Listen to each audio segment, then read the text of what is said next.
Saline County, Illinois, by Jeffrey Howe, based on a true story. Fade in. Interior, small town train station, day. At a tidy desk in a tidy office, Ernest, 30s, sits with a copy of the Daily Register, a jar of glue, and a scrapbook. He writes March 1895 at the top of an empty scrapbook page. The main headline, Stock Panic Deepens, Interests Ernest less than the clipping he glues in the middle of the page. The article features a photo of him in front of the station. Its headline, Harrisburg welcomes new Big Four stationmaster. The town hall clock chimes 8. Ernest glances at it through the window. He checks his pocket watch, 7:59. He glances at the pendulum clock hanging between the Big Four line, route map, and a March 1895 calendar, 7:59. He frowns. Ernest folds the paper, stands, walks to the ticket window. Exterior, small town train station, day. He opens the roller shade as the office clock chimes 8. He peers out, puzzled, between the bars and the window. Ernest sees a woman, babe in arms, standing on the platform by a steamer truck. 2 small children play at her feet. Interior, small town train station, day. Ernest refers to a framed timetable. His finger slides down the days of the week to Sunday, 5:13 p.m., the next train. His gaze returns to the family. His brow furrows. Exterior, small town train station, day. Jenny, 25, in her faded Sunday best, stares at the trunk as if it contains everything she has and everything she's lost. Interior, small town train station, day.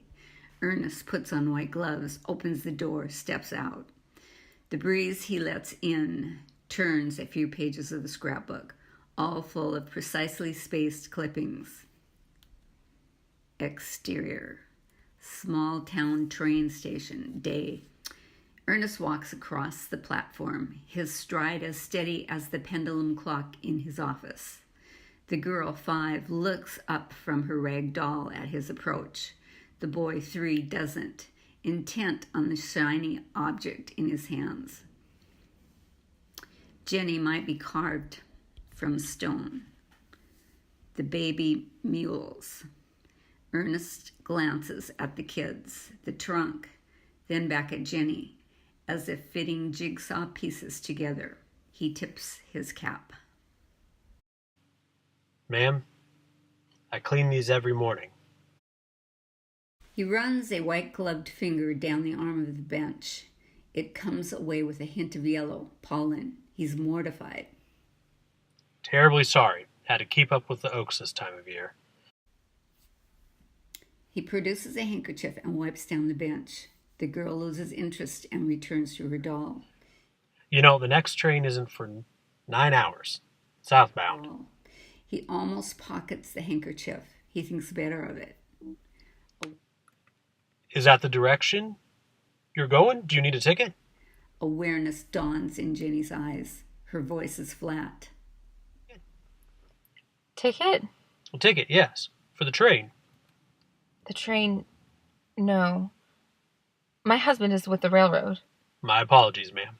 I only come from Indianapolis last month. I haven't met everyone with the Big Four line out here yet. His name? Orville Travis. Orville Travis. Orville... He died. Ernest looks at the girl. His brow furrows. Interior, small town train station. Same. The breeze turns another scrapbook page. December 1894. The largest headline. Roundhouse explosion kills conductor. Exterior, small town train station, continuous. Ernest's expression softens. Yes, I agreed to learn of it, Mrs. Travis. You need to travel then. Girl. Jenny passes the baby to the girl. She opens the trunk. A uniform much like Ernest's lies on top.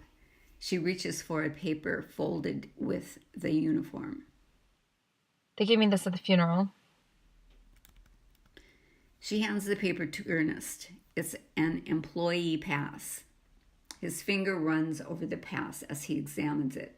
It stops by the red stamped expiration date, 31 December 1894. Ernest looks at Jenny, unhappy to bear bad news. This is expired, ma'am. I can sell you a ticket at the hardship rate. I just need to know your destination. Jenny lowers her eyes and goes unresponsive. Pa's brother said we had to go. Ernest squats to be at the girl's level. Exactly where did your uncle tell you to go, miss? Back to Ma's people. And where are... Jenny interrupts without looking at him. I got no people. Ernest, still squatting, looks up at her. The boy notices Ernest, or his cap at least. He touches it. Papa hat. Did Papa have a cap like this? The boy's attention returns to his shiny toy. Ernest stands. An approaching steam locomotive whistles. Jenny lifts her eyes to his, a convict awaiting her sentence. He tips his cap, turns away, stops. The boy's shiny toy is a pocket watch like Ernest's. The crystal is cracked. A freight train roars past off screen, generating breeze. Ernest faces Jenny again. The freight train's roar recedes. After a moment of uncertainty, he gestures to her hands awkwardly. May I see your hands, ma'am? Mechanically, Jenny removes her gloves. She gives them to Ernest. She holds her hands up, palms out. Ernest inspects them without touching. You have the calluses of a seamstress. Can you cook? Jenny lowers her hands. She nods, weary. Ernest nods toward the town across the tracks. I rent a room over Bayless Dry Goods. I stayed there until this week when the stationmaster's house was ready. The room is yours if you cook and sew for me. You need a housekeeper? I keep my own house. Simply cook and sew. Nothing more. Jenny looks at her 3 kids. She closes her eyes and nods. I'll have someone take your things. He walks toward his office, a hint of a bounce in his step. Jenny retrieves the baby and slumps on a bench. Her gaze follows Ernest. A small, sly smile curves her lips. Interior small town train station, day. Ernest sits. He turns the scrapbook back to March 1895. After a moment, he moves the new clipping to the page's edge to make room. The freight train whistles in the distance. Fade out.